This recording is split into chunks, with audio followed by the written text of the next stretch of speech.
தித்திக்கும் தீபாவளி எண்ணம் போல் வண்ணங்களுடன் கொண்டாட The Chennai Silks ஆடைகளுடன் let the celebrations begin. Hola!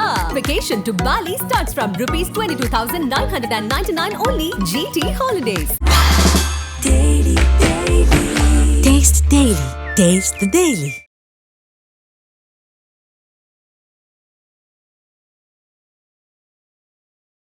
ஐயா ஒரிசா பாலனுடைய கூற்று, நான் தமிழர்களுடைய வரலாற்றை உலகமெங்கும் தேடுகிறேன். அந்த வரலாறுகள் எல்லாம் மல்லர்களுடைய வரலாறாக இருக்கிறது. தேவேந்திரகுலம் என்றால் இந்திரகுலம், இந்திரகுலம் என்றால் வேந்தர்குலம், வேந்தர்குலம் என்றால் பாண்டியர்குலம். எல்லா பல்லர்களுடைய நில ஆவணமும் பாண்டியர் குல விவசாயம் தான் இருக்குது. ஏர்தொழில் போர் தொழில் இந்த மக்களுடைய குலத்தொழில், வேளாண் பண்பாட்டையும் வீர பண்பாட்டையும் தழுவியதுதான் இந்த மருதநில மக்களான மல்லருடைய வாழ்க்கை முறை. பாண்டியர் நாடு அப்படின்னா அங்க நிலமில்லாத பல்லர்கள் யாருமே இருக்க மாட்டாங்க. எல்லாமே நில உடைமை சமூகம். கொங்கு மண்டலத்தில் பெரும் நிலக்கிழார்களாக இருக்கிறாங்க. தஞ்சை பகுதியில் தான் வடதஞ்சையில பெரிய அளவுக்கு நிலங்களை இழந்திருக்கிறாங்க. சொந்த நிலத்திலேயே நாயகராட்சியில் பண்ணையடிமை ஆக்கப்பட்ட ஒரு அவலம் இந்த மண்ணில் அரங்கேறியது. சிலப்பதிகாரம் மல்லன் மூதூர் என்று சொல்லுகிறது. மதுரை நெடுநல்வாடை மல்லன் பேரூர் என்று சொல்லுகிறது. பல் என்கிற சொல்லிலிருந்து அந்த பாண்டியர் சொல் பல், பண்டி, பாண்டி, பாண்டியம், பாண்டியன். அப்ப பாண்டியன் என்றால் யார் என்றே இன்னைக்கு வரைக்கும் தமிழ்நாட்டில் உள்ள வரலாற்று ஆய்வாளர்கள் பொருள் சொல்லாதவர்களுடைய விளைவு. பகுதியில் எடுத்துட்டோம்னா வீர வளநாட்டு பல்லர், சுதந்தி வளநாட்டு பல்லர், கொற்கை வளநாட்டு பல்லர், கொடை வளநாட்டு பல்லர், சிக்க வளநாட்டு பல்லர், நாடுகள் அடிப்படையில் இவர்கள் அறியப்படுகிறார்கள். உளவு தொழிலுக்கு பக்கத்துணையாக இருந்து உழைத்ததால் இவர்கள் அனைவருமே வேளாளருள் அடக்கப்படுவர்னு மொழிஞாயிறு ஐயா பாவாணர் சொல்றாரு. இங்கு வன்னியருங்கிற அடையாளத்தில் இருக்கிறார். தென் தமிழகத்தில் பல்லர்களா இருப்பான், வட தமிழகத்தில் பள்ளியர்களாக இருப்பான். இந்த வரலாற்று உண்மையை உணர்த்துவதற்கு ஒரு மாநாட்டை நடத்தினார். கரையிலிருந்து மீன்பிடிக்கக்கூடிய பல்லர்களுக்கு பேர் நாடார் சமூகம். இவர்களும் மருதநில குடியாகத்தான் வரலாற்றை வராங்க. ஒரு அறிவு சார்ந்த அரசியல் வழியில் தான் பயணிக்க முடியும். அந்த அரசியல் வழி எது அப்படின்னா நம்முடைய அரசியல் வழி தமிழ் தேசியம். நாம் தமிழர் கட்சியினுடைய தலைமை ஒருங்கிணைப்பாளர் அண்ணன் செந்தமிழன் சீமான் பல்லர்கள் தான் பாண்டியர் என்பதை சமரசம் இல்லாமல் முழங்கி வருகிறார். இந்த உண்மை இன்றைக்கு பலருக்கு கசக்கிறது.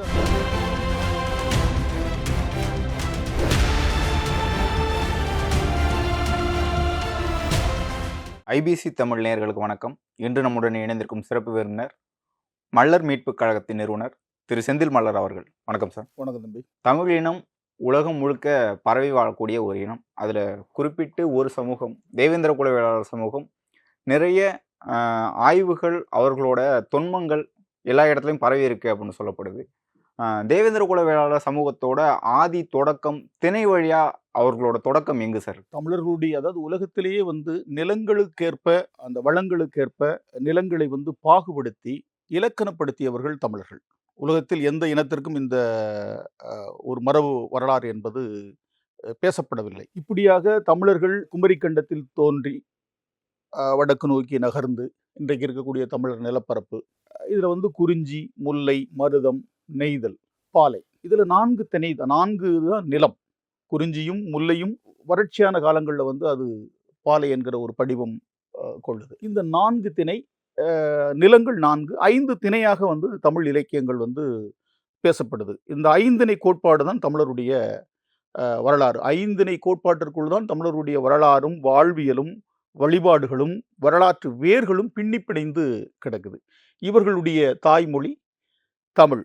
நம்ம குறிஞ்சி நிலத்தில் குறவர்களாக, அதாவது குன்றில் வாழ்ந்ததால் குன்றவர் என்கிற சொல் குன்றி குறவராய் ஆகியது என்றாங்க. அங்கு வேட்டையாடுதல் அந்த மக்களுடைய தொழிலாக இருந்ததால் அவர்கள் வேடவர்கள் என்றும் அறியப்பட்டார்கள். அங்கு திணை போன்ற ஐவன நெல் போன்றவற்றை அங்கே அது விளைகிற அந்த தொடக்கம் வேளாண் தொடக்கம் அங்கே குறிஞ்சியிலே தொடங்குது. நாடோடிகளாக காடோடிகளாக இருக்கிறாங்க. அடுத்து அப்படியே அந்த நிலையில அடுத்து இறங்கி முல்லை நிலத்தில் நாம் இடையர்களாக, மருத நிலத்திற்கும் குறிஞ்சி நிலத்திற்கும் இடைப்பட்ட நிலம் முல்லை நிலம் என்பதால் இடையர் என்கிற பெயர் பெற்றோம். கோ என்றால் பசு. அந்த கோ என்கிற சொல்லுதான் ஆங்கிலத்தில் கௌ என்று மாறுகிறது. பசுவை பராமரித்ததால் அங்கே நமக்கு கோனார் என்கிற ஒரு அடையாளம். அடுத்த நிலையில் மருத நிலத்தில் நிலையாக இருந்து உழவு செய்கிறோம். முதல்ல ஆடு மாடுகளை வேட்டையாடுகிறோம் குறிஞ்சியில. முல்லையில அதே ஆடு மாடுகளை பழக்கி வளர்த்து அதிலிருந்து பால் கறந்து நெய் போன்ற பொருட்கள் எடுத்து வாழ்க்கை நடத்துகிறோம். அதுக்கடுத்த நிலையில நாம் நிலையாக இருந்து அந்த காடுகளில் தெரிந்த காளையை உழவுக்கு பயன்படுத்தி மருத நிலத்தில் உழவு பண்பாட்டை தொடங்குறோம். இங்கு ஆற்றங்கரையில் மீன்பிடிக்கையில நமக்கு கரையார் என்கிற ஒரு அடையாளம் வருது. அப்படியே வந்து ஆறு நீண்டு போறதை பார்த்து நம்ம கடலை வந்து கண்டறிகிறோம். அங்கு வந்து குடியாகி அங்கு வந்து மீனவர்களாக பரதவர் என்கிற பரந்துபட்ட நிலப்பரப்பில் மீன் பிடித்ததால் இங்கு பரதவர் என்கிற ஒரு அடையாளம். இந்த 4 இன்னொரு பக்கம் பாலை நிலம், அங்கு வந்து ஆறலைத்தல் தொழில், அங்கு வந்து பேசப்படுகிறவர்கள் எயினர்கள், மறவர் என்கிற ஒரு குழு. இப்படி அடுக்கடுக்காக நம்முடைய தமிழருடைய வாழ்க்கை முறை தோன்றுகிற போது மருத நிலம்தான் மற்ற நிலங்கள் எல்லாமே இயற்கையானது. குறிஞ்சியும் முல்லையும் நெய்தலும் இயற்கையான நிலம். இந்த மருத நிலம்தான் உழைப்பால் உருவான செயற்கையான ஒரு நிலம். இந்த நிலத்தில் நிலையான குடிகள் தோன்றாங்க. அவர்களுக்கு பெயர் தான் மல்லர்கள். தமிழ் இலக்கியங்கள் முழுவதும் ஏர்த்தொழிலையும் போர் தொழிலையும் இணைபிரியாது நடத்திய மக்களாக இந்த மருத நில குடிகளுடைய வரலாறு பதிவு செய்யப்பட்டிருக்கிறது. அது சங்க இலக்கியங்கள், இடைக்கால இலக்கியங்கள், பிற்கால இலக்கியங்கள், தொன்மங்கள் என்று சொல்லக்கூடிய புராணங்கள், பல் பிரபந்தங்கள், பிற்கால பள்ளி இலக்கியங்கள் முதற்கொண்டு இந்த 5 கோட்பாடும் வரலாறு நெடுகிலும் வந்து பதிவு செய்யப்பட்டிருக்கிறது. இப்படியாக அந்த மருத நிலத்தில் மற்ற நிலம், அதாவது மருத நிலம் வந்து அது மென்னிலம் என்று சொல்லப்படுது. மருத நிலமும் நெய்தல் நிலமும் மென்னிலம் என்றும், முல்லையும் குறிஞ்சியும் வந்து வன்னிலம் என்றும் சொல்லப்படுகிறது. இந்த மருத நிலத்தில் நிலையாக இருந்து 6 மாதம் வந்து வேளாண்மை, அன்றைக்கு வந்து 6 மாத வேளாண்மை. மற்ற நேரத்தில் அதை நிர்வாகம் செய்யக்கூடிய முறை. அங்குதான் கலை, பண்பாடு, நிலையான வழிபாடு, இது போன்ற வளர்ச்சி, நாகரிக வளர்ச்சியை நோக்கி நகர்கிறோம். அங்கு நாகரிகம் வளர்கிற போது நெல்லை கண்டுபிடித்து உழவு செய்து உற்பத்தி செய்து நாம் வாழ தொடங்குகிற போது சமைப்பதற்கு அங்கே நமக்கு என்ன தேவைப்படுதுன்னா மண்பாண்டம் தேவைப்படுது. இப்போ மண்ணை உழுது பயிர் செய்த உழவர்களுக்கு வேளாளர் என்று பெயர். மண் என்றால் அதாவது வேள் என்றால் மண் என்று பொருள். மண்ணை பிசைந்து மண்பாண்டம் செய்தவருக்கு வேளார் என்று பெயர். அவர்கள் இன்றைக்கு குயவர்கள் என்று அழைக்கப்படுதாங்க. அங்கே வந்து உழவு செய்வதற்கு கலப்பை செய்யணும். கலப்பை செய்வதற்கு நமக்கு வந்து தச்சர் தேவைப்படுறாங்க. தைத்தல், அதாவது மரத்தை வெட்டி தைக்கிறது, ஒன்றோடு ஒன்றா பிணைக்கிறது, அந்த தொழில் செய்ததால் அவருக்கு தச்சர். அதே மாதிரி கொல்லர், கல் தச்சர் என்று சொல்லக்கூடியவர்கள் வந்து கொல்லர் என்று அழைக்கப்படுகிறாங்க. அதுக்கடுத்து பொற்கொல்லர். நாம் வந்து பண்டைய காலங்களிலே தமிழர்கள் வந்து பொன்னை வந்து கண்டுபிடிச்சிட்டோம். ஏன்னா பொன்னேர் பூட்டுதல், ஏறையே வந்து பொன்ல செஞ்சிருக்கிறோம், தங்கத்தில் செஞ்சிருக்கிறோம். இப்படியாக ஒவ்வொரு தொழிலும் அங்கே வந்து தோன்றுது.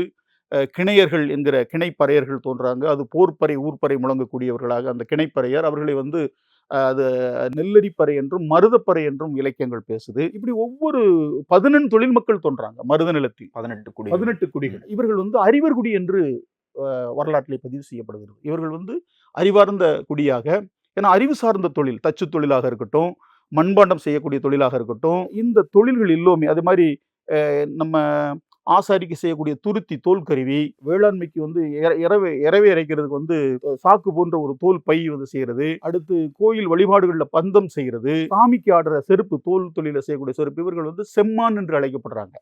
இது போன்ற குடிகள் அனைவரும் 18 தொழில் மக்களும் அறிவு சார்ந்த குடி என்பதால் இவர்களுக்கு வந்து அன்றைக்கு பூ மாலை போட்டு அவர்களை வணங்கித்தான் அந்த தொழிலை வந்து மருதநல் மக்கள் வந்து செய்ய வைக்கிறாங்க. இதனால் அவர்களுக்கு அந்த அவ்வளவு மதிப்பு கொடுத்துருக்குறாங்க அந்த அறிவு குடிகளுக்கு. அதனுடைய விளைவுதான் இன்றைக்கும் வந்து எல்லோருமே வந்து அந்த 18 குடிகள் வந்து பூநூல் போடுவாங்க. பூநூல் போடுவது தமிழருடைய மரபு. அந்த பூநூல் என்பது பூ மாலை தான் போடப்பட்டது. மாலை இல்லாத காலங்களில் அது வந்து பூ உதிர்ந்து அது பூ நூலாக மருவி, மாலை இல்லாட்டிலும் பரவாயில்ல, அதனுடைய நினைவாக அது ஒரு சடங்காக மாறுது. இப்படித்தான் தமிழருடைய வாழ்வியல் வந்து தொடங்குது. இதுல வந்து அந்த 18 தொழில் மக்களும் உழவு தொழிலுக்கு பக்கத்துணையாக இருந்து உழைத்ததால் இவர்கள் அனைவருமே வேளாளருள் அடக்கப்படுவர்னு மொழிஞாயிறு ஐயா பாவாணர் வந்து சொல்றாரு. மல்லர் என்கிற சொல்லுக்கு வந்து தமிழில நிகண்டுகள், பிங்கள நிகண்டு, திவாரக நிகண்டு போன்ற நிகண்டுகள் வந்து உழவர் என்றும் வீரர் என்றும் 2 பொருள்களை சொல்லுது. 2 பொருள்கள். மல்லர் என்கிற சொல்லுக்கு வந்து 2 பொருள்கள். தமிழ் இலக்கியங்கள் முழுவதிலும் இவர்கள் ஏர்தொழில் செய்யக்கூடியவர்களாக, போர் தொழில் செய்யக்கூடியவர்களாக, ஏற்களம் அந்த நெற்களத்தில் உற்பத்தி செய்து நம்ம பொருட்களை போடுற போது அங்கு வந்து கொள்ளையிட யாராவது வந்தால் அந்த ஏற்களம் என்பது போர்க்களமாக மாறுது. அந்த போர்க்களத்தில் வந்து காவல் காத்தவர்கள், அவர் கருப்பனாக மாடனாக இருக்கக்கூடியவர்கள் களப்பலியாகிற போது அவர்கள் கருப்பசாமியாக மாடசாமியாக காவல் தெய்வமாக களத்து மேட்டில் இன்றைக்கும் வீச்சரவாளோடு அவங்க நிற்கக்கூடிய அந்த வழிபாட்டு முறை இன்றைக்கு வரைக்கும் நம்ம வந்து அதை பார்க்க முடியும். தேவேந்திர குல வேளாளர்களே உட்பிரிவுகள் இருக்கும்ல, இன்றைக்கு விவசாயம்ங்கிறத தாண்டி மற்ற தொழில்களும் செய்வார்கள். அந்த இல்ல அது அது உட்பிரிவுகள் அது அது இது வந்து பிற்காலத்தில் கிடைக்கக்கூடிய வரலாறு. தொடக்க காலங்கள்ல அத உங்களுக்கு வந்து தொல்காப்பியம் சொல்லுகிறது, வேந்தன் மேய தீம்புனல் உலகம் என்று. மருத நிலத்தில் தான் வேந்தன் இருந்தான் என்று தொல்காப்பியம் சொல்லுது. அந்த வேந்தன் என்கிற சொல் பின்னாளில் இந்திரனாக தெரியுது. இந்திரனுங்கிற சொல் அதற்கடுத்து தேவேந்திரனாக தெரிகிறது. வேந்தன் வழிவந்த மரபு வழி வேளாளர்கள் தங்களை தேவேந்திர குல வேளாளர்கள் அப்படிங்கிற அடையாளப்படுத்துகிறாங்க. இந்த வேந்தன் தான் பாண்டியன்.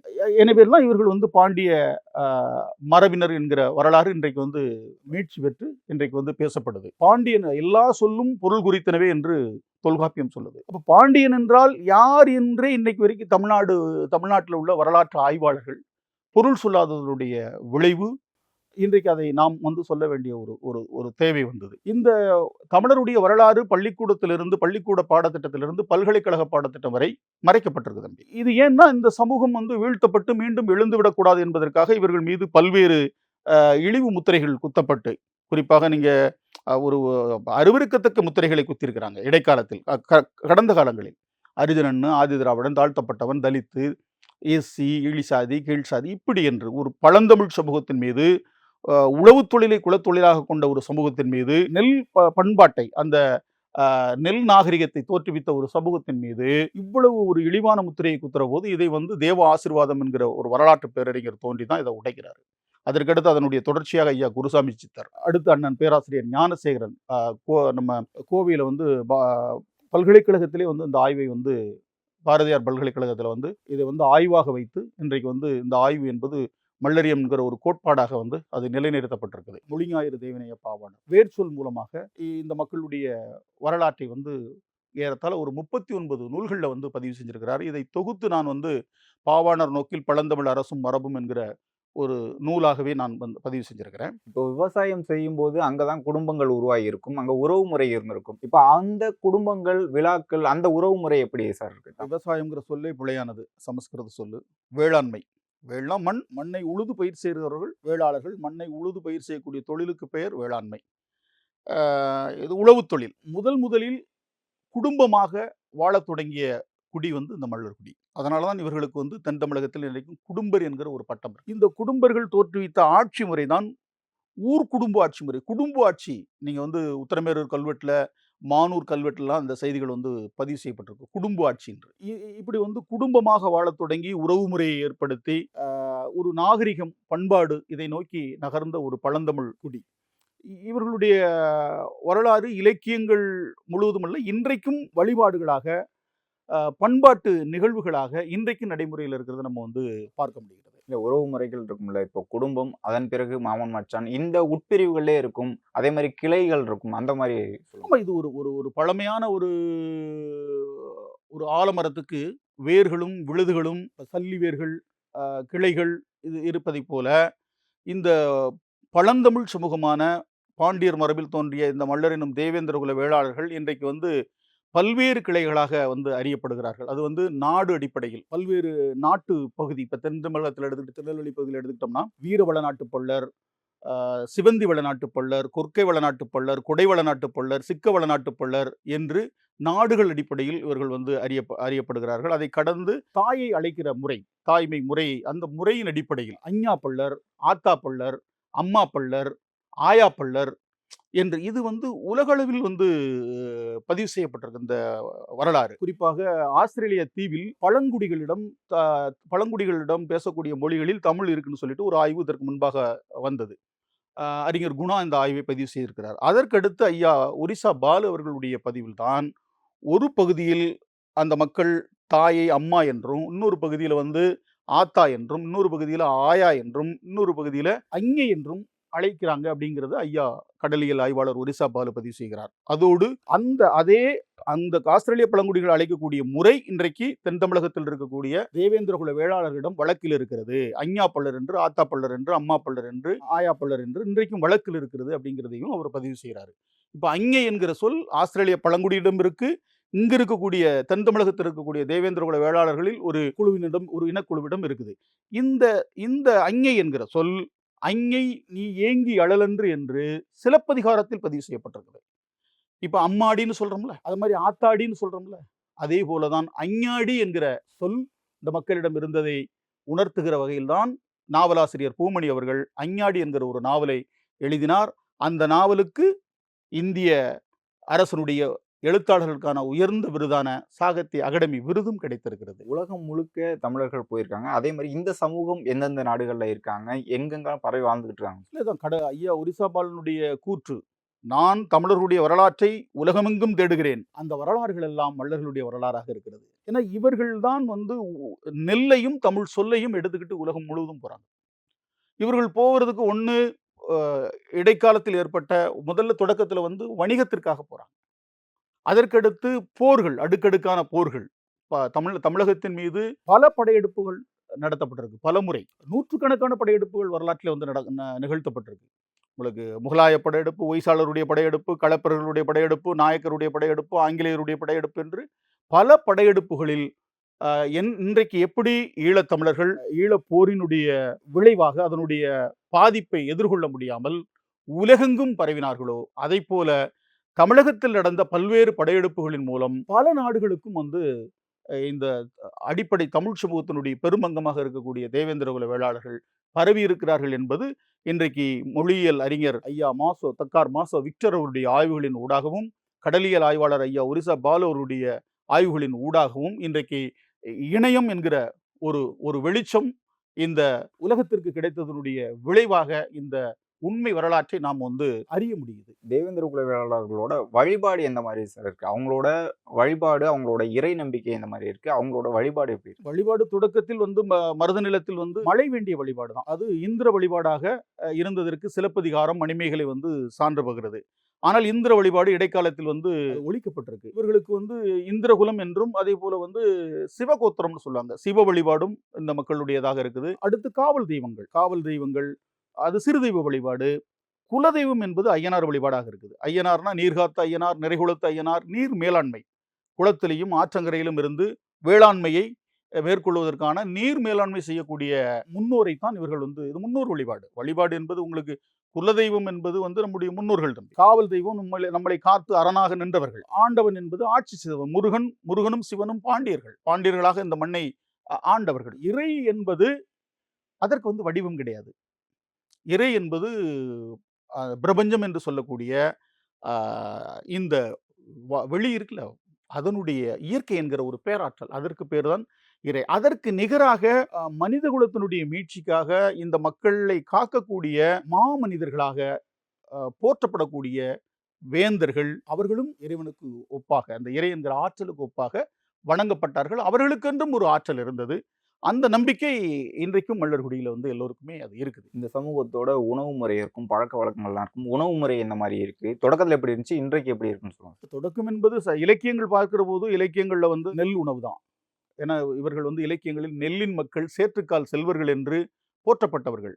நெல் உணவு தான் இவருடைய முதன்மையான உணவு. அடுத்து சிறுதானிய உணவு. அன்றையிலிருந்தே அந்த சிறுதானிய உணவு இப்ப எங்க காலகட்டங்களில் நான் சின்ன வயசுல இருந்து அந்த வாழ்க்கை முறை இப்போது இல்லை. அது பண்டைய காலங்களில் இருந்த வாழ்க்கை முறையின் தொடர்ச்சி. எங்க தாத்தா பாட்டி காலங்களில், என்னுடைய அப்பா அம்மா இருக்கிற காலங்கள்லாம் அது இருந்தது. ஆனால் இன்றைக்கு அந்த உணவு முறை என்பது ஒழிக்கப்பட்டிருக்கு. எங்க வீடுகளில் எப்போதுமே குருதவல்லி, கேப்பை, கம்மம்புல்லு, இது எல்லாம் அந்த எல்லா தானியங்களும் எங்களுடைய நிலத்திலே விளையும். அதுதான் எங்களுடைய உணவு முறையாக இருந்தது. இன்றைக்கு அந்த உணவு முறை பெருவணிக குழுமங்கள் இது வந்ததுக்கு அப்புறம் தமிழருடைய இயற்கை உணவு முறை ஒழிக்கப்பட்டிருக்குது. இயற்கை வேளாண்மை ஒழிக்கப்பட்டிருக்குது. 30 ஆண்டுகளாக இருந்தது. 30 ஆண்டுக்கு முன்னாடி இருந்தது. இதனுடைய விளைவு நம்முடைய வாழ்நாள் 120 வயது வரைக்கும் வாழ்ந்தவர்கள் இன்னைக்கு 60 வயதுல மாண்டு மடிய வேண்டிய ஒரு நிலையை நம் கண் முன்னாடி பார்க்கிறோம். எனவே இயற்கை வேளாண்மையை மீட்கணும், இயற்கை உணவு முறைக்கு தமிழ் சமூகத்தை திருப்பணும் அப்படிங்கிற இலக்கோடு தான் இந்த வரலாற்று மீட்சி. அதே மாதிரி நிலம் சார்ந்து இருக்கக்கூடிய சமூகம், ஒரு சமூகம் விவசாயம் அப்படின்னு சொல்லும் போது நிலம் எங்க இருக்கோ அங்கதான் இருப்பாங்க. தற்போது நிலையில நிலம் அதிகமா இருக்கக்கூடிய இடங்கள் எது? நிலம் இல்லாத சமூகமா, நிலம் இல்லாத இடங்களா எங்க இருக்காங்க? காடு திருத்தி கடனியாக்கியவர்கள் மல்லர்கள். அந்த மல்லர்களுடைய மரபில் வந்தவர்கள் தான் பாண்டியர்களும் சோழர்களும் சேரர்களும். இது ஆய்வு ரீதியாக பல்வேறு அறிஞர்களாலும், இந்த சமூகத்தை கடந்து பல்வேறு அறிஞர்களாலும் நிறுவப்பட்ட வரலாற்று பேருண்மை. இந்த நிலத்தை இப்போது வந்து பல இடங்கள்ல வந்து இழந்திருக்கு. இப்ப பாண்டியர் நாடு அப்படின்னால் அங்க வந்து நிலமில்லாத பள்ளர்கள் யாருமே இருக்க மாட்டாங்க. எல்லோருக்குமே எல்லாமே நில உடைமை சமூகம். கொங்கு மண்டலத்தில் பெரும் கிளார்களாக இருக்கிறாங்க. தஞ்சை பகுதியில் தான் வடதஞ்சையில பெரிய அளவுக்கு வந்து நிலங்களை இழந்திருக்கிறாங்க. திருவாரூர் மாவட்டத்தில் திருவாரூர் திருத்துறைப்பூண்டில பெரும் நில உடைமை சமூகமா தென் மாவட்டங்கள் போலவே நில உடைமையாக இருக்கிறாங்க. வேதாரண்யம் பக்கத்தில் முற்றிலுமாக நிலத்தை இழந்திருக்கிறாங்க. தஞ்சை பகுதியிலிருந்து நிலம் இழந்தவர்கள் தான் அப்படியே பர்மாவை நோக்கி செல்றாங்க. பர்மா தமிழர்கள் என்று சொல்லக்கூடியவர்களாக பெரும்பான்மையானவர் இருக்கிறாங்க. அப்படியே வந்து அங்க நீங்க தாய்லாந்து தாய்லாந்து என்பது தனித்தமிழ் பெயர். தாய் என்பது நம்முடைய தாயை குறிக்கக்கூடிய பெயர். லாந்து என்பதும் தனித்தமிழ் சொல். ஏன் லாந்திக்கிட்டே இருக்காதுல்ல அப்படிம்பாங்க. சும்மா உட்காந்துக்கிட்டு இருந்தா, சும்மா எதுக்கு இருக்க, போய் கொஞ்ச நேரம் லாந்திட்டு வா. அப்போ பொதுவாக எல்லோரும் லாந்துகிற அந்த நிலத்திற்கு பெயர் லாந்து. லாந்துதல் அப்படிங்கிறது, அதாவது லாந்தர் விளக்குன்னு சொல்லுவோம். லாந்தர் கல்லுன்னே சொல்லுவாங்க. அப்ப லாந்து என்றால் நிலம். அந்த லாந்து என்கிற தமிழ் சொல் தான் ஆங்கிலத்தில் லேண்ட் என்றாகிறது. இதுதான். இப்படித்தான் தமிழ் வந்து உலக மொழிகள் முழுவதுமே போகுது. இப்படி தாய்லாந்து, இங்கிலாந்து எல்லாமே தனித்தமிழ் சொல். அங்க தாய்லாந்துல இப்பவும் வந்து நீங்க உழவு பண்பாட்டை பார்க்கலாம். பொன்னேர் பூட்டு திருவிழாவே அந்த நாட்டினுடைய மன்னர் நடத்துற விழா இன்றைக்கும் இருக்குது. இது வந்து இங்கிருந்து எடுத்து செல்லப்பட்ட தமிழருடைய உழவு பண்பாடு. இன்னைக்கு நீங்க இங்க பட்டீஸ்வரர் கோயில், கோவையில பட்டீஸ்வரர் கோயில், அங்க நாட்டு நடவு திருவிழா சிவன் கோயிலுடைய நிர்வாகத்திலிருந்து 2000 ஆண்டுகளுக்கு மேலாக நடத்தப்பட்டுக்கிட்டு இருக்குது. கோயில் நிர்வாகத்திலிருந்து சிவனும் பார்வதியும் மல்லத்தியராக இறங்கி வந்து உழவு செய்து நாற்று நடக்கூடிய திருவிழா. அந்த விழாவில் நானும் பங்கேற்று நாற்று நட்டிருக்கிறேன். இது போன்ற ஒரு பண்பாட்டு திருவிழா என்பது வியக்கத்தக்க ஒரு விழாவாக இருக்கிறது. அதே போல ராமநாதபுரம் மாவட்டத்தில் வந்து மேல ராமநதி பக்கத்துல பச்சேரிங்கிற ஒரு பல்சேரி, பள்ளர்களுடைய குடியிருப்பை குறிக்கக்கூடியது. அந்த ஊரில் பொன்னேர் பூட்டு திருவிழா சித்திரை மாதம் வந்து நடக்குது. பொன்னேர் பூட்டு திருவிழா அரசு விழாவாக நடக்குது. அதைத்தான் நம்ம வந்து கவனமாக பார்க்கணும். அரசு விழாவாக மாவட்ட ஆட்சியர் தான் அதை தொடங்கி வைக்கிறார். இந்த உழவு பண்பாட்டினுடைய நீட்சி தான் தாய்லாந்திலையும் நாம வந்து அங்க இந்த பொன்னேர் பூட்டு திருவிழா வந்து நடந்துகிட்டு இருக்குது. இப்படி தமிழர்களுடைய பண்பாடு உலகெங்கும் பரவி இருக்குது. மதுரையில வந்து மீனாட்சி அம்மன் கோயில்ல வந்து தெப்பத் திருவிழாவோடு அறுவடை திருவிழா, இப்படி நெல் பண்பாட்டோடு தொடர்புடையதாகவும் ஆட்சி முறையினோடு தொடர்புடையதாக இருக்கும். இப்ப ராஜபாளையத்துல வந்து வெண்கொற்றை கொடை திருவிழா நடக்குது ஆண்டுதோறும். அங்க சுந்தரராசபுரத்தை சார்ந்தவர்கள், சுந்தரராசம்னா சுந்தர பாண்டியனுடைய குறியீடு. அந்த மக்கள் அங்க வந்து வெண்கொற்ற கொடை என்பது பாண்டியருடைய ஆட்சியை எதிரொலிக்கக்கூடிய ஒரு மரபு வழி சடங்காக மாறுது. ஆட்சி நடக்குது, ஆட்சி வீழ்ந்தவன் அது ஒரு மரபு சடங்கா மாறுது. இப்ப எப்படி தமிழீழ விடுதலை போர் வந்து முடிந்ததுக்கு அப்புறம் மாவீரர் நாள் என்பது உலக தமிழர்களால் நாம் எல்லாமே கடைபிடிக்கிற ஒரு மரபாக மாறுகிற போல அங்க வந்து அந்த விழா மாறி நிற்குது. இது போன்ற ஏர்தொழில் போர் தொழில் தம்பி, இந்த மக்களுடைய குலத்தொழில் வேளாண் பண்பாட்டையும் வீர பண்பாட்டையும் தழுவியதுதான் இந்த மருதநில மக்களான மல்லருடைய வாழ்க்கை முறை. நிலம் இழந்ததை பத்தி சொன்னீங்க.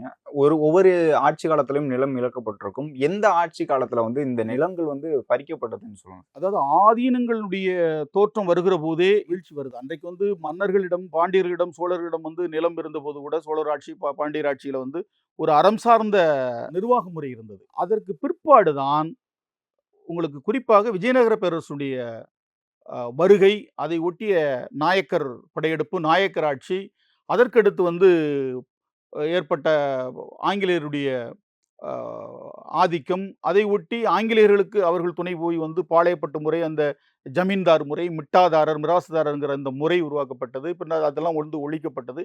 இந்த காலகட்டங்கள் உங்களுக்கு விஜயநகர பேரரசுடைய வருகையை ஒட்டி இவர்கள் நிலத்தை வந்து முற்றும் முழுதாக நில உரிமையை வந்து இந்த மக்கள் இழக்கிறாங்க. ஆங்கிலேயர் ஆட்சியில் தான் அதுக்கு மீண்டும் வந்து மீட்கப்படுது. அதுவரை வந்து நிலமற்றவர்களாக சொந்த நிலத்திலேயே நாயக்கர் ஆட்சியில் பண்ணையடிமை ஆக்கப்பட்ட ஒரு அவலம் இந்த மண்ணில் வந்து அரங்கேறியது. அதுக்கு தான் நீங்க வெண்மணி படுகொலையை வந்து பார்க்கலாம். 1968 நடந்தது. ஒரு சென்ட் நிலம் இல்லாமல் பறிக்கப்பட்டது. அது அம்மா கிருஷ்ணம்மாள் போய் அதை இன்னைக்கு வந்து 13,000 ஏக்கருக்கு மேல நில உச்சவரம்பு சட்டத்தை பயன்படுத்தி பூமிதான இயக்கத்தின் அடிப்படையில் வந்து அங்கே உட்கார்ந்து உழவனின் நில உரிமை இயக்கம் என்கிற ஒரு அமைப்பை கட்டி அம்மா கிருஷ்ணம்மாள் மெள்ளத்தியார் வந்து அதை மீட்டு கொடுத்துருக்குறாங்க. அதற்காக பல போராட்டங்கள், அழித்தொழிப்புகள். கோபாலகிருஷ்ணன் நாயுடு என்கிற ஒரு மிராசுதாரரை வந்து அண்ணன் அமல்ராஜ் பாண்டியன் தலைமையிலான அழித்தொழிப்பு குழு, எம்எல் தோழர்கள் என்று சொல்லக்கூடிய கொலை செஞ்சிருக்கு. வட தமிழகத்தில் அண்ணன் மாவீரன் தமிழரசனே 2 செய்ததாக நம்ம நேரடியாக வரலாற்றில் வந்து செய்திகள் பதிவாகிருக்கு. இது போன்ற அழித்தொழிப்புக்கு பின்னாடியும் அரசனுடைய ஆட்சி மாற்றங்கள், அரசியல் மாற்றத்திற்கு பிற்பாடு தான் இன்றைக்கு வந்து உழைக்கும் மக்களுக்கு அவர்களுடைய நிலம் அவர்களுக்கு ஓரளவுக்கு போய் சென்றடைஞ்சிருக்கு. இருந்த போதிலும் தமிழகத்தில் இன்னைக்கு பார்த்தீங்கன்னா 100 விழுக்காடு நிலத்தில் 60 விழுக்காடு அந்நிய மொழிக்காரரிடம் இருக்கிறது. வெறும் 40 விழுக்காடு தான் தமிழர்களிடம் இருக்கிறது. தேவேந்திர குல வேளாளர்களோட வரலாற்று சான்றுகள், அது வந்து கல்வெட்டுகளா இருக்கலாம், பட்டயங்களா இருக்கலாம், அந்த வரலாற்று சான்றுகள் என்னென்ன இருக்கு அப்படின்னு சொல்லுங்க. மல்லர்களுடைய வரலாறும் பண்பாடும் தான் தமிழர்களுடைய வரலாறாகவும் பண்பாடாகவும் இருக்கிறது. இது ஒரு தாய்க்குடி. சங்க இலக்கியம், இடைக்கால இலக்கியம், பிற்கால இலக்கியம், பள்ளு இலக்கியங்கள் வரை முழுக்க முழுக்க மல்லர்களுடைய வரலாறு வந்து நிரம்பி கிடக்குது. இவர்கள் ஏர்தொழில், போர்த்தொழில் இந்த 2 தான். இதற்கு எண்ணற்ற சான்றுகள் நம்ம வந்து என்னுடைய நூல்களில் பதிவு செஞ்சிருக்கிறேன். மீண்டலும் பாண்டியர் வரலாறுல அதை மறுபதிப்புக்கான பணிகள் நாங்கள் வந்து மேற்கொண்டுகிட்டு இருக்கிறோம். இங்கு மட்டுமல்ல, ஈழத்து இலக்கியங்களை எடுத்து பார்த்தாலும் அங்கே முழுவதுமே அது மல்லர் வரலாறாக இருக்கிறது. அகநானூறு, புறநானூறு, 1810, நற்றிணை, நளவெண்பா என்று எண்ணற்ற இலக்கியங்கள், கலித்தொகை, குறுந்தொகை, ஐங்குறுநூறு என்று தமிழ் இலக்கியங்கள் முழுவதுமாக இன்றைக்கு பள்ளி பாடத்திட்டத்திலும் பல்கலைக்கழக பாடத்திட்டத்திலும் பதிவு செய்யப்படாத, பார்க்கப்படாத பல இலக்கியங்களை நாம் இன்னைக்கு திரட்டிக்கிட்டு இருக்கிறோம். இந்த இணையத்தின் ஊடாக பல இலக்கிய நூல்கள் நமக்கு வந்து கிடைச்சிக்கிட்டு இருக்குது. அதுபோல ஈழத்தில் எண்ணற்ற இலக்கியங்கள் வந்து கிடைச்சிக்கிட்டு இருக்குது. இவைகள் எல்லோற்றிலும் தமிழர் வரலாறு என்றாலே அது மல்லர் வரலாறாக நிற்குது. இவர்கள் பாண்டியர் மரபு என்பதற்கு நூற்றுக்கணக்கான சான்றுகள் இன்னைக்கு வந்து நமக்கு கிடைச்சிருக்குது. தேவேந்திர குல வேளாளர்கள் பற்றி பேசும்போது அந்த சமூகத்தை சேர்ந்த ஆளுமைகள் இருப்பாங்க, தலைவர்கள் இருப்பாங்க.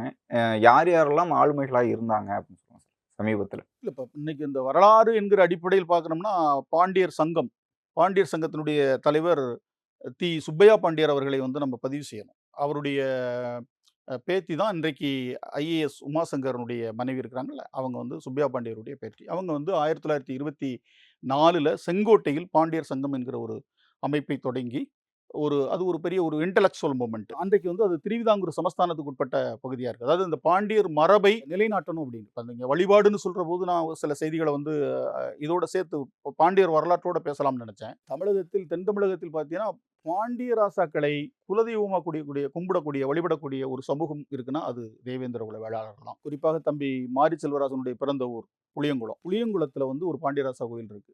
அந்த தாமிரபரணி ஆற்றங்கரையில் 7 நாள் வழிபாடு. அந்த கோயிலை கட்டியவர் வந்து ஆதினித்த குடும்பன் நல்லூர் தான் ஆதித்த நல்லூர், ஆதிச்ச நல்லூர்னு ஆச்சு. அந்த ஆதினித்த குடும்பனுடைய வாரிசு நித்தன் பள்ளிக்கூடத்தான். இன்றைக்கும் அவர்கள் தான் அந்த கோயிலை வந்து வழிபட்டுக்கிட்டு இருக்கிறாங்க. பாண்டியராசா கோயிலினுடைய அந்த வழிபாட்டு முறை என்பது பண்டைய பாண்டவர்களுடைய அந்த மகாபாரத போரோடு வந்து அந்த வழிபாட்டு முறை வந்து தொடர்பு படுத்தி அந்த வழிபாட்டு முறை வந்து இன்னைக்கு வரைக்கும் இருக்குது.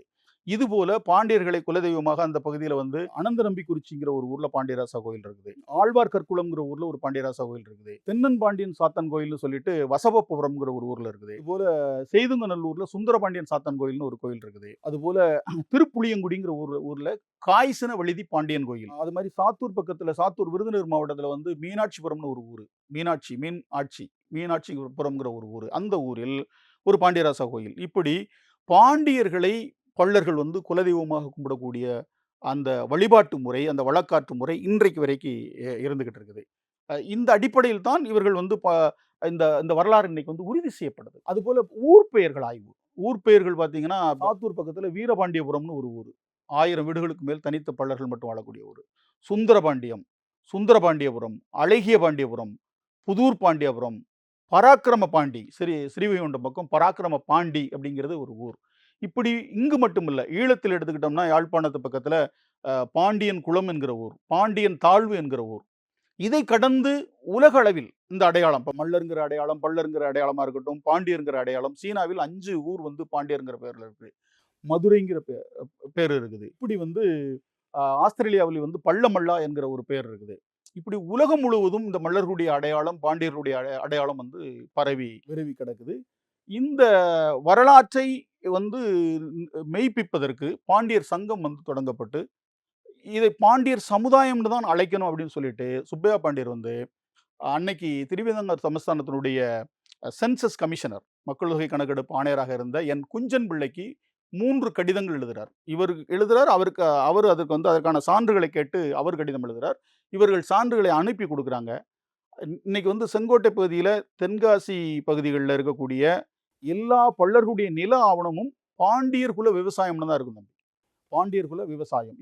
எங்க பகுதிகளில் வந்து இந்திரகுல விவசாயம், தேவேந்திரகுல விவசாயம் இருக்கும். தேவேந்திரகுலம் என்றால் இந்திரகுலம், இந்திரகுலம் என்றால் வேந்தர்குலம், வேந்தர்குலம் என்றால் பாண்டியர்குலம். அதை நேரடியாக சுட்டக்கூடிய நில ஆவணம், லேண்ட் டாக்குமெண்ட் என்பது இன்றைக்கும் செங்கோட்டை தென்காசி பகுதியினுடைய பள்ளர்கள்ட்ட இருக்குது. செங்கோட்டை மேலூர்லயும் சரி, பக்கத்துல கற்குளம்ங்கிற ஊர்ல கோயில்ல வந்து பாண்டியர் சமுதாயம் என்றும் பாண்டியர் குலம் என்று கல்வெட்டு இருக்கு. இது போல எண்ணற்ற சான்றுகள் இருப்பதை சுப்பையா பாண்டியர் வந்து கொடுத்து அதை வந்து ஆவணப்படுத்தி இருக்கிறாங்க.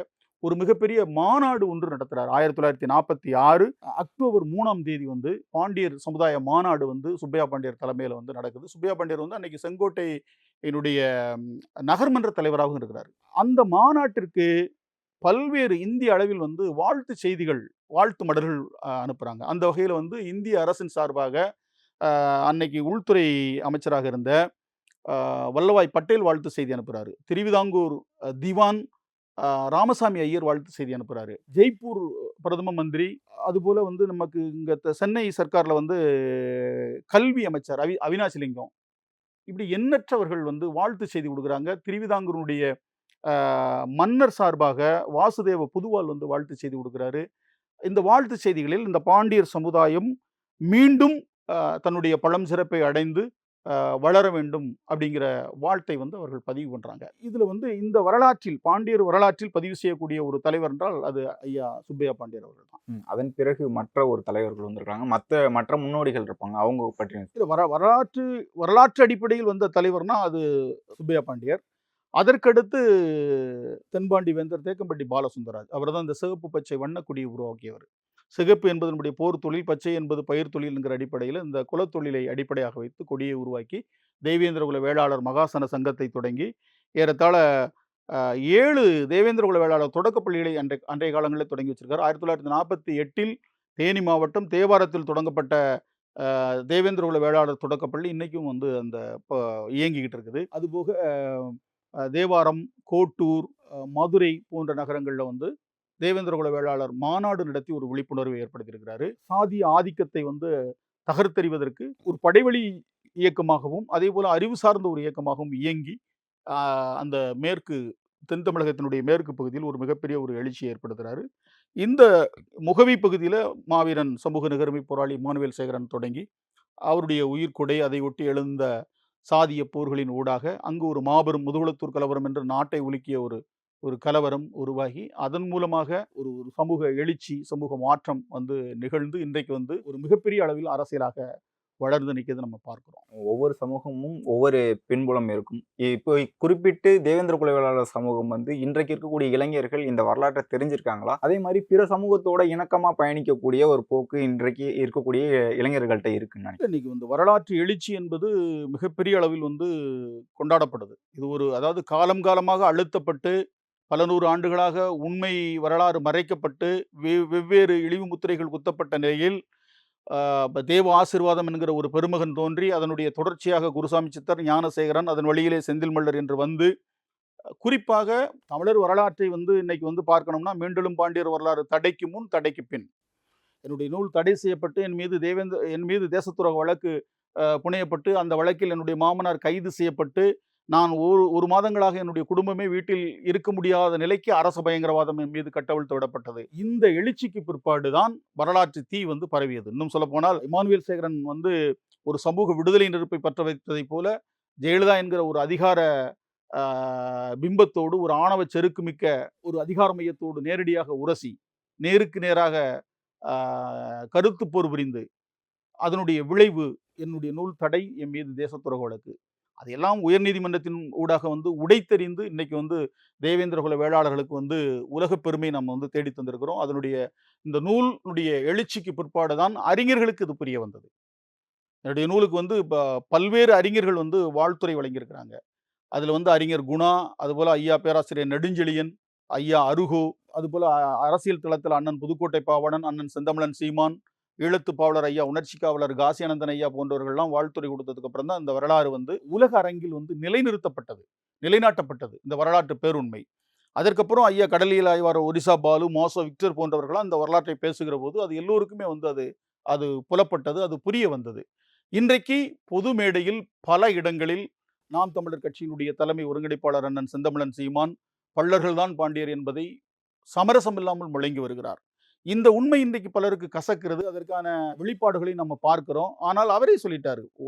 மருந்து வந்து கசக்கத்தான் செய்யும். பின்னாடி போக அதுதான் வந்து தீர்வு, வேற வழி இல்லன்ட்டாரு. அதாவது வந்து உங்களுக்கு தமிழ் தேசியம் இன்றைக்கு வந்து வீழ்த்தப்பட்டு குத்துயிரும் கொலையுயிருமாக போராடிக்கிட்டு இருக்கு. அந்த தமிழ் தேசியம் உயிர்ப்பிக்க வேண்டும் என்றால் அதற்கு ஒரே ஒரு அருமருந்து உண்மை வரலாறு தான். அந்த உண்மை வரலாறை அண்ணன் செந்தமிழன் சீமான் தொடர்ந்து மேடைகளில் முழங்குவது என்பது தமிழ் தேசிய எழுச்சிக்கு இந்த வரலாற்று மீட்சி என்பது பெரும் பங்காற்றுகிறது அப்படிங்கிறத நம்ம பதிவு செய்கிறோம். இதை தேவேந்திரகுல வேளாளர் இளைஞர்கள் புரிந்து கொண்டு அரசியல் கட்டமைப்பாக வரணும். ஆண்ட பரம்பரை மீண்டும் ஒரு முறை ஏன் ஆள வேண்டும் சொல்லி ஐயா காசியானந்தனுடைய அந்த வரிகள் என்பது நடைமுறைப்படுத்த வேண்டும். இப்ப மன்னராட்சி கிடையாது. நம்ம உடனே வந்து எல்லாரும் சேர்ந்து வாழை தூக்கிட்டு போய் யாரை விட்டுறது, எதிரியும் யாருன்னே தெரியாம இருக்கிறோம். அப்ப இங்கு வந்து இது வந்து ஒரு ஜனநாயக கட்டமைப்புகள் நம்ம நிற்கிறோம். அப்ப இங்க வந்து ஒரு அறிவு சார்ந்த அரசியல் வழியில் தான் பயணிக்க முடியும். அந்த அரசியல் வழி எது அப்படின்னா நம்முடைய அரசியல் வழி தமிழ் தேசியம். இதை வந்து நான் தொடர்ந்து வந்து விளங்க வச்சுக்கிட்டு இருக்கிறேன். உங்களுக்கு வந்து இப்ப நாடு என்றாலே மருத நிலம் தான் தம்பி, மற்றதெல்லாம் காடும் கடலும். அங்குதான் அரசு தோன்றியது. அப்ப அந்த அந்த அந்த அதாவது மல்லர்களுடைய நெல் பண்பாடு தான் தமிழ் பண்பாடு. மல்லர்களுடைய வேளாண் நாகரிகம் தான் தமிழ நாகரிகம். மல்லர்களுடைய உழவு சொற்களும் உழவு சார்ந்த தொழிற் சொற்களும் தான் நம்முடைய தாய் தமிழ் மொழி. நம்முடைய மொழியில் நாம் பேசுகிற நம்முடைய தாய் தமிழ் மொழியில் 80 விழுக்காடு உழவு சொற்கள். இது மொழிஞாயிறு பாவாணருடைய ஆய்வு. அந்த தாய் தமிழ் மொழி பண்டமாற்று முறை. குறிஞ்சி நில மக்கள் வந்து தேனும் தினையும் கொண்டு வந்து மருத நிலத்தினுடைய களத்து மேட்டில் நெல்லையும் தானிய தவசத்தையும் பருப்பு வகைகளை வாங்கிட்டு போய் சாப்பிட்டது. முல்லை நில மக்கள் வந்து பசுக்களையும் இங்க வந்து எருதுகளையும் கொடுத்து அவர்கள் வந்து இங்கே நெல்லையும் தானிய தவசத்தையும் வாங்கி போட்டு பால் தயிர் எல்லாத்தையும் கொடுத்து பண்டமாற்று முறை. இது போல நெய்தல் நில மக்கள் தங்களுடைய மீன் கருவாடு உப்பு இதை கொண்டு வந்து கொடுத்து பண்டமாற்றுகிற போதுதான் இந்த மொழி, அந்த மொழி புழக்கம் என்பது மருத நிலத்தில் அது வந்து முழுமையான வடிவத்தை நோக்கி வருகிற போது மருத நிலத்தை தலைமையிடமாக கொண்டு ஆட்சி செய்த நம்முடைய மல்லர் மரபில் தோன்றிய பாண்டியர்கள் சங்கம் வைத்து அதை தமிழை வளர்க்கிறாங்க. நீங்க வந்து மதுரை என்றாலே நமக்கு வந்து பாண்டியர்கள் நினைவுக்கு வரும். மதுரை என்றாலே இன்னைக்கு வந்து நமக்கு தமிழ் நினைவுக்கு வரும். அப்ப அந்த அந்த அன்னைக்கு அதாவது சிலப்பதிகாரம் மல்லன் மூதூர் என்று சொல்லுகிறது மதுரையை, நெடுநல்வாடை மல்லன் பேரூர் என்று சொல்லுகிறது. அதுபோல திருவிளையாடல் புராணம் மல்லன் மாநகர் என்று சொல்லுகிறது. இப்படி சங்கம் வைத்து தமிழை வளர்த்தவர்கள் நம்முடைய முன்னோர்கள். எனவே இந்த இந்த உண்மைத்தன்மையை வந்து எல்லோருமே புரிஞ்சுக்கணும் அப்படிங்கிறத தான் நம்ம வந்து விளக்கிட்டு இருக்கோம். இதுவரை எப்படி மல்லருடைய நெல் பண்பாடு தமிழ் பண்பாடாக, மல்லருடைய வேளாண் நாகரிகம் தமிழர் நாகரிகமாக, மல்லருடைய உழவு சொற்கள் வந்து தாய் தமிழ் மொழியாக வளர்ந்ததோ, அதுபோல மல்லருடைய உழவர் திருநாள் உலகத் தமிழர்கள் கொண்டாடுகிற தமிழர் திருநாளாக இன்றைக்கு மாறி நிற்குது. மல்லருடைய ஏறுதழுவல் என்பது நமக்கு அங்க எங்க முல்லை நிலத்திலே தொடங்கிருச்சு. முல்லை நிலத்திலே ஆடு மாடுகளை நம்ம வந்து வளர்க்கிறதில் அங்கே வந்து ஏறுதழுவல் தொடங்கிருச்சு. மருத நிலத்தில் அது விளையாட்டாக மாறிடுச்சு, வீர விளையாட்டாக மாறிடுச்சு. இன்றைக்கும் தேவேந்திர குல வேளாளர்கள் பல இளைஞர்கள் வந்து முதல் பரிசு காளை அடைக்கு வந்து பரிசுகளை பெற்றுக்கிட்டு இருக்கிறதையும் பார்க்கிறோம். இது வந்து ஒரு மரபு வழி தொடர்ச்சி. பாண்டியர் என்கிற அந்த சொல் இருக்கு பாருங்க, பல் என்கிற சொல்லில் இருந்தால் அந்த பாண்டியர்ங்கிற சொல் வந்து பிறகு பல், பண்டி, பாண்டி, பாண்டியம், பாண்டியன். உங்களுக்கு பாண்டி என்றால் எருது, காடுகளில் திரிகிறது பேர் காளை. ஏருக்கு பூட்டப்பட்டதால் ஏர் கூட்டல் தூ எருது. பாண்டியம் என்றால் உழவு, பாண்டியன் என்றால் உழவன். உங்களுக்கு கலித்தொகை சொல்லுது, எருது பூட்டி வந்து உழவு செய்வதை கலித்தொகை வந்து பாண்டியம் செய்வான் பொருளினும் என்று சொல்லுகிறார். எருதை பூட்டி மாடு வண்டி ஓட்டுறதை வந்து பரிபாடல் வந்து அகவரும் பாண்டியம் என்று சொல்லுது. பெருங்கதைங்கிற ஒரு நூல் வந்து எருது பூட்டி உழவு செய்யக்கூடிய அந்த காளையை வந்து செஞ்சுவர் பாண்டியம் செல்கதி என்று பாண்டியம் என்றே சொல்லுகிறது. இப்ப பாண்டியம் என்றால் உழவு, பாண்டி என்றால் எருது, பாண்டியன் என்றால் உழவன் என்று பொருள்படும். இந்த உண்மைத்தன்மையை விளங்கிக்கிட்டோம்னா இதுல வந்து இந்த வரலாற்றை வந்து எளிமையாக நம்ம வந்து புரிந்து கொள்ளலாம். எனவே இந்த வரலாற்று மீட்சி, நான் அந்த சொல்ல வந்த அந்த மல்லர்களுடைய நெல் பண்பாடு எப்படி வந்து தமிழ் பண்பாடாக மாறுது, வேளாண் நாகரிகமாக மாறுது, இந்த வழியில் மல்லர்களுடைய அரசியல் தான் தமிழ் தேசிய அரசியல். இந்த அதாவது மல்லர்களிலிருந்து பல இனக்குழுக்கள் பிரிகிறாங்க, பல குழுக்கள். இதுக்கு வந்து சுருக்கமாக நாம வந்து புரிஞ்சுக்கணும்னா, இன்னைக்கு வட தமிழகத்தில் இருக்கக்கூடிய பள்ளியர் என்று சொல்லக்கூடிய வன்னியர்கள் எல்லாமே தெற்கிருந்து வந்த ஒரு பெரும் வேளாண் குடி சமூகம். ஏன்னா இன்னைக்கு சென்னையில் பார்த்துக்கிட்டீங்கன்னா 10க்கும் மேற்பட்ட பள்ளத்தெரு இருக்கும், பள்ளர் தெருன்னு இருக்கும். அங்க வந்து வன்னிய மக்கள் தான் வாழ்ந்துகிட்டு இருப்பாங்க. மதுரை வயல், அங்கிருந்து வந்து இங்க பேரை வச்சுட்டு உட்காந்துக்கிட்டான். இப்படிதான் உலகம் ஃபுல்லாக அவன் போனான். இங்கு வன்னியருங்கிற அடையாளத்தில் இருக்கிறாங்க. தென் தமிழகத்தில் வந்து 23 மாவட்டத்துக்கு மேல பள்ளர்களா இருப்பான். வட தமிழகத்துல வந்து பள்ளியர்களாக இருப்பான். இப்படி உலகம் முழுவதும் தமிழர்களாகவும் போறான். இந்த இந்த வரலாற்று பேருண்மையை உணர்ந்துதான் ஐயா தமிழின போராளி மருத்துவர் ராமதாஸ் அவர்கள் 1989 மார்ச் 5 அன்னைக்கு என்னுடைய பிறந்த நாள். அந்த நாளில் மதுரையில் வன்னியர் தேவேந்திரர் உருதாய் மக்கள் மாநாடு என்று இந்த வரலாற்று உண்மையை உணர்த்துவதற்கு ஒரு மாநாட்டை நடத்தினார். மாசோ விக்டர் ஐயாவும் அவருடைய ஆய்வில் சொல்லுகிறார், பள்ளியரும் பள்ளர்களும் வந்து ஒரு கொடியில் பூத்த இரு மலர்கள் அப்படிங்கிறத வந்து பதிவு செய்கிறாரு. அரியலூரை 14ஆம் நூற்றாண்டில் ஆட்சி செய்த மழவராய மன்னர்களை பற்றிய பாடல்கள்ல வந்து தேவேந்திரன், இந்திரன், மல்லர் என்கிற சொல் பதிவு செய்யப்பட்டிருக்குது. இந்த வரலாற்றை தேடுகிறது மிக வியப்பாக இருக்கும். அதே போல மதுரையிலிருந்து இன்னைக்கு வந்து நமக்கு முள்ளிவாய்க்கால் பற்றி பேசுறோம். இதுக்கு முன்னாடி செல்லிச்சி வாய்க்காலில் வந்து ஒரு ஒரு இன அழிப்பு நடந்திருக்கு. அது வந்து யாழ் வளப்பம் என்கிற வையா நாட்டு யாழ் வளப்பம்ங்கிற ஒரு நூலில் பதிவு செய்யப்பட்டு மட்டக்களப்பில் நடந்த 1930களில் மட்டக்களப்பில் நடந்த ஒரு தமிழ் ஆராய்ச்சியில் வந்து ஒரு கட்டுரை வாசித்து அளிக்கப்படுது. அந்த கட்டுரையில் இங்கிருந்து வன்னியர்கள் வந்து மதுரையிலிருந்து போறாங்க. ஒரு 60 பேர் போறாங்க. அங்க போனவர்கள் திரும்பலன்னு என்ன ஆச்சுன்னு தெரியாம இங்கிருந்து வன்னிச்சிமார்கள் என்று சொல்லக்கூடிய வன்னிய பெண்கள் 54 பேரும், அவர்களுக்கு துணையாக அவர்களை அழைச்சிட்டு யார் போறான்னா வீரக்குடும்பன் உட்பட அரிய குடும்பன் என்று சொல்லக்கூடிய ஒரு 60 பள்ளர்கள், வீரக்குடும்பன் தலைமையில் அரிய குடும்பன் தலைமையில் வந்து ஒரு 60 பள்ளர்கள் கூட துணைக்கு போறாங்க. அங்க போகிற போது அந்த வன்னியர்கள் வந்து அங்கே வந்து செல்லிச்சி வாய்க்காலில் கொலை செய்யப்பட்டு கிடக்குறாங்க. அந்த கொலையை பார்த்த உடனே இருக்கக்கூடிய நெருப்பில் விழுந்து அந்த வன்னிய பெண்கள் வந்து தன்னை வந்து உயிரை மாய்த்து கொள்றாங்க. இவர்களும் உயிரை மாய்த்து கொண்டாங்கன்னு சொன்னா, இதை பார்த்து இவங்களுக்கு துணை கூட பாதுகாப்புக்கு போன 60 பள்ளர்களும், வீரக்குடும்பன், அரிய குடும்பன் உட்பட 60 பள்ளர்களும் அந்த நெருப்பில் விழுந்து தீக்கு இரையாகிறாங்க. இந்த பள்ளர்களை அங்கே அன்னமார் வழிபாடு என்று சொல்ல, அவங்கள அன்னமார்னு சொல்றாங்க. அந்த வன்னிச்சி பெண்களை நாச்சிமார் வழிபாடுன்னு இன்னைக்கு வரைக்கும் அந்த வழிபாடு இருக்குது. இந்த வழிபாடு ஆய்வாகவும் இருக்குது. இப்படித்தான் தமிழர்கள் ஒன்றிலிருந்து ஒன்று கிளைத்து நிற்கிறாங்க. 5 இணையாக இருந்து மருதநிலத்திலிருந்து அப்படி இப்போ வன்னியர்களாக. அடுத்து இன்னைக்கு நீங்க கரையார் என்கிற ஒரு குடியை பற்றி நான் சொன்னேன். கரை என்பது நன்னீர் மீனவர்கள். இன்னைக்கு வந்து அவர்கள் கடல் நீரிலும் மீன் பிடிக்கிறாங்க. இந்த கரையால் என்பது கரையிலிருந்து மீன் பிடிக்கக்கூடிய பள்ளர்களுக்கு பேர் கரையார். ஆற்றங்கரையிலிருந்து ஆற்றுக்காலாட்டியார்னு மல்லத்தியர்களுக்கு பேர் உண்டு. ஆற்றங்கரையிலிருந்து மீன் பிடிக்கக்கூடிய பள்ளர்களுக்கு கரையார் என்கிற பேர் இருக்குது. பள்ள குடும்பன் கரையாளன் பாயும்புலி போல் பள்ளர்களும் என்று ஒரு கதைப்பாடல் தி நடராஜன் என்பவர் தொகுத்த ஒரு கதைப்பாடல் சொல்லுது. மானூர் ஆசாரிமார் செப்பேடுன்னு சொல்லி ஒரு செப்பேடு இருக்குது. அந்த செப்பேட்டில் அஞ்ஞா பள்ளர், ஆத்தா பள்ளர், ஆயா பள்ளர், அம்மா பள்ளர் என்று சொல்லக்கூடிய பள்ளர் வகைகளில் பள்ளர் என்கிற ஒரு வகையும் பேசப்படுது. அதை கடந்து சென்னை பல்கலைக்கழகத்தினுடைய தமிழ் அகராதி, மெட்ராஸ் யூனிவர்சிட்டியினுடைய பப்ளிகேஷன்ல வந்து வந்தது. தமிழ் லெக்சிகன் டிக்ஷனரி பக்கம் 346 Karaiyar a subdivision of Pallar caste என்று பதிவு செய்யப்பட்டிருக்கிறது. இப்படித்தான் ஒவ்வொரு குடியும் மல்லர்களிலிருந்து இப்ப அண்ணன் செந்தமிழன் சீமான் சொல்லுது உங்களுக்கு புரியும் நினைக்கிறேன். அதே போல இன்னைக்கு இருக்கக்கூடிய நாடார் சமூகம், இவர்களும் மருதநில குடியாகத்தான் வரலாற்றிலே வந்து வராங்க. உங்களுக்கு கல் இறக்கக்கூடியது கல் வந்து, அதாவது வந்து பள்ளர்கள பல்வேறு கிளைகள் வந்து வழக்கலந்திருக்குது. சங்க காலத்திலே பாய் இருந்தது. அந்த பாய் நெசவு செய்யக்கூடிய பள்ளர்கள் கோரை பள்ளர்னு அழைக்கப்பட்டாங்க பிற்காலத்தில். அந்த கோரை பள்ளர்கள் முழுவதுமாக இஸ்லாத்தை தழுவிட்டு போயிறாங்க. இன்னைக்கு அது வழக்கிலே இல்லை. அளத்து பள்ளர்கள்னு ஒரு கூட்டம் வந்து இருக்குது கடற்கரையில, தூத்துக்குடியில. உப்பளத்தில் வேலை செய்யக்கூடிய பள்ளர்களுக்கு பேரு அளத்து பள்ளர்கள். அதுபோல வாதிரிய பள்ளர், அவங்க வந்து நெசவு செய்யக்கூடிய பள்ளர்கள், அவங்க வாதிரிய பள்ளர். இந்த நெசவனுடைய தொடக்கம் எச்சம். இன்னொன்னு வங்க பள்ளர்னு ஒரு கூட்டம் இருந்தான். வங்கங்கட்ட வேலைன்னு கேள்விப்பட்டிருக்கீங்களா? ஒரு வசை சொல் உண்டு எங்க பகுதிகளில். வங்கம் கெட்டதுன்னா கப்பல் கெட்டு போச்சு. வங்கம் என்றால் கப்பல் கெட்டக்கூடிய பள்ளர்கள் வங்க பள்ளர் அழைக்கப்பட்டால் அந்த தொழில் நீர்த்து போனதுக்கு அப்புறம் அது வேறு மயமாகிறதுக்கு அப்புறம் அந்த கிளை என்பது இங்கிட்டு மயங்குது. அந்த வங்கம்ங்கிற சொல்லு இருந்து தான் வங்காளம்ங்கிற பேர் வருது. வங்கக்கடல் என்பதே தமிழ் பேர் தான். தமிழ் சொற்கள் வந்து எப்படியெல்லாம் வந்து உலகம் முழுவதும், இந்தியா முழுவதும் எடுத்துட்டு போனதுங்கிறதுக்கு இன்னும் நம்ம ஏராளமா பேசலாம். இப்படி பேசுற போதுதான் கல் என்பது நமக்கு வந்து சங்க காலத்தில் இருக்குது. ஆனால் சங்க காலத்தில் சாணார் என்கிற ஒரு வகுப்போ நாடார் என்கிற பேரோ கிடையாது. அவர்கள் பள்ளர்களில் இருந்து தான் வந்தார்கள் என்பதற்கு பல சான்றுகள் இருக்கு. அதுக்கு சீபா ஆதித்தனார் ஐயா சொல்றாரு, நாடார்கள் இந்திர குலத்தவர்கள் சொல்றாரு. பள்ளர்களும் தங்களை இந்திர குலத்தவர்கள்னு அடையாளம் பண்றாங்க. கார்டு கிரேவ் என்கிற ஒரு மேலை நாட்டு அறிஞர் த ஹிஸ்டரி ஆஃப் நாடார் வரலாறு என்கிற நூலில் நாடார்கள் தேவேந்திரனின் மக்கள்னு சொல்லி பதிவு செஞ்சிருக்கிறாரு. இதையெல்லாம் பார்க்கிற போது இந்த தமிழர்களுடைய வேர்கள் எப்படியெல்லாம் பின்னி பிணைஞ்சு கிடக்கு, தடம் இதை எப்படி தடம் பிடிச்சு பார்க்கறது அப்படிங்கிறதுக்கு இந்த சான்றுகள் வந்து நமக்கு பெரிய உதவியாக இருக்குது.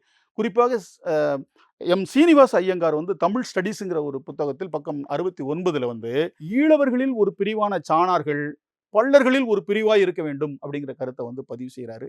நீங்கள் இப்போதும் இணையத்தில் எடுத்து பார்த்தீங்கன்னா ஈழத்தில் வந்து பனைத்தொழில் செய்யக்கூடியவர்கள் வந்து நளவர்களை பற்றி எடுத்தனா நலம் பல்லுனே வரும். அந்த வரலாற்றை எடுத்து பார்க்குற போது சோழ நாட்டில் இருந்து போன பள்ளர்கள் அங்கு வேளாண்மை தொழில் செய்யறதுக்கு போயிருக்கிறாங்க. அங்கே நிலம் வந்து குறுகியதாக இருந்தனால அங்குள்ள பனைத்தொழிலை வந்து செய்ய தொடங்குறாங்க. அந்த பனைத்தொழில் வந்து அங்கே வந்து சீவல் தொழில்னு பேர்.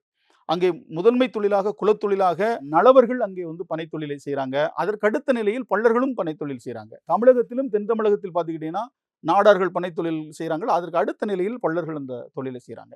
இப்படி வந்து தமிழருடைய வரலாறு, இதுதான் உண்மை வரலாறு. இந்த உண்மை வரலாற்றை வந்து எல்லோருமே வந்து விளங்கிக்கொள்ளணும். என்னுடைய ஊர்ல இருந்தே இந்த வரலாற்றை வந்து நான் வந்து உணர்த்த முடியும். தமிழருடைய வரலாற்றை என்னுடைய ஊரில் இருந்தே நான் வந்து உணர்த்த முடியும். இப்போ நாங்கள்லாம் வந்து சின்ன வயசுல எங்கள் தாத்தா காலங்கள்லாம் வந்து மான் வேட்டையாடுவாங்க. இப்போ ஆட முடியாத சட்டங்கள் மாறி போச்சு. ஆனால் மானுக்கு 1-2 மான் அலையுது. மான் வேட்டையாடுவாங்க. எங்கள் வீட்டிலே மான் கொம்பு இருந்தது. அதற்கடுத்து இப்போ பெரியவங்க என்னை விட மூத்தவங்களாம் வந்து பெரிய காட்டுக்கு வந்து முயல் வேட்டைக்கு இதுக்கெல்லாம் போவாங்க. நாங்கள் சின்ன வயசில் பள்ளிக்கூடத்தில் படிக்கிற போது அணில் வேட்டையாடுவோம். அணில் வேட்டையாடி அந்த அணில் அடித்து ஓடைக்குள்ளே வந்து சுட்டு, ஓடையில் இருக்கக்கூடிய சீனிக்கல்னு சொல்லுவோம். அந்த சீனிக்கல்லை வந்து நெருப்பில் போட்டு சுட்டு குடலெல்லாம் உருவி போட்டுட்டு அதை உள்ளே திணிச்சு சுட்டு வெறும் அணிலை தின்ன அது இப்போ நாங்களே செஞ்சுருக்கிறோம். இந்த உணவு முறை எங்கிருந்து நமக்கு வந்தது? குறிஞ்சி நிலத்திலிருந்து வந்தது. குறவருடைய உணவு முறையினுடைய நீட்சி நமக்குள்ள இன்னைக்கு வரைக்கும் நிற்குது. அதே போல் வந்து இப்போ எங்கள் ஊரில் வந்து 100-110 வீடுகள் தான். வேளாண்மை குலத்தொழிலாக இருந்தாலும் நெல் வேளாண்மை மற்ற எல்லா வேளாண்மையும் வந்து எங்களுக்கு தொழிலாக இருந்தால் கூட அதை விட இன்னைக்கு வந்து ஆடு மாடு வளர்ப்பு தான் எங்களுக்கு தொழிலாக இருக்குது. நான் ஆடு வளர்க்குறேன், மாடு வளர்க்குறேன். அப்போ நாங்கள் வந்து அது வந்து முல்லை நிலத்தினுடைய நீட்சியாக அந்த தொழிலை நாம் வந்து செய்கிறோம். எங்கள் ஊரில் 2 குளம் இருக்குது. எல்லோருமே மீன் பிடிப்போம், மீன் சாப்பிடுவோம். நாங்கள் வந்து மீனவ மரபும் எங்களுக்குள் இருக்குது. எங்கள்கிட்ட இருந்து போனதான் மீனவர்கள். அனைத்து மரபுமே 2000 பனைகள் எங்கள் ஊரை சுற்றி இருக்குது தம்பி. எல்லோருமே பனை ஏறுவாங்க, எல்லாருமே நொங்கு விட்டாங்க, பதநீர் இறக்கும், கள்ளு குடிப்போம். இப்போ தான் தடை போட்டு திராவிடம் வந்து அதை தடுத்திருக்கு. அதை உடைக்கிறதுக்கு தான் நாங்கள் வந்து இன்னைக்கு வந்து அந்த வேலையும் செஞ்சுக்கிட்டு இருக்கிறோம். இப்படி தமிழருடைய வாழ்வியல் 5 திணை கோட்பாட்டினுடைய அந்த 4 திணை கோட்பாட்டினுடைய வாழ்வியல் வாழ்க்கை முறை என்னுடைய ஊரில் இருக்கிறது. இந்த உண்மையை வந்து எல்லோருமே உணரணும். 5 திணை மக்களும் வந்து அண்ணன் தம்பிகள். நமக்கு ஒரே ஒரு தாய், அவள் பெயர் தமிழ் தாய். இவ்வளவு நேரம் உங்களுடைய நேரத்தை ஒதுக்கி உங்களுடைய கருத்துக்களை தெரிவித்ததற்கு மிக்க நன்றி. நல்ல தம்பி, நன்றி, வணக்கம். தித்திக்கும் தீபாவளி எண்ணம் போல் வண்ணங்களுடன் கொண்டாட The Chennai Silks ஆடைகளுடன் let the celebrations begin. Hola! Vacation to Bali starts from rupees 22,999 only. GT Holidays. Daily. Taste the Daily.